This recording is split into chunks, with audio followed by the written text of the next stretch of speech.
Dimples Romana, balik teleserye sa Dreamscape Entertainment.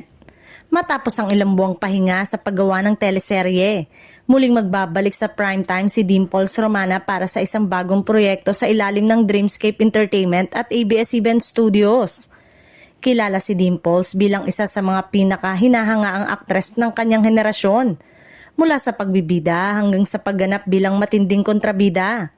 Ilang beses na niyang pinatunayan ang kanyang husay sa pag-arte.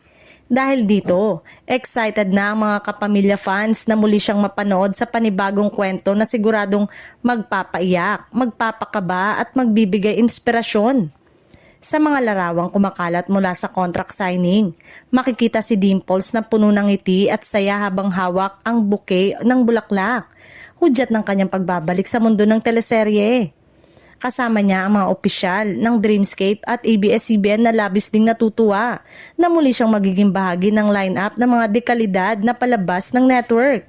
Bagamat hindi pa ibinubunyag ang detalye tungkol sa magiging papel niya, marami ang umaasa na ito'y isa na namang makabuluhang karakter na magpapatunay kung bakit siya tinaguriang isa sa mga versatile actress ng industriya.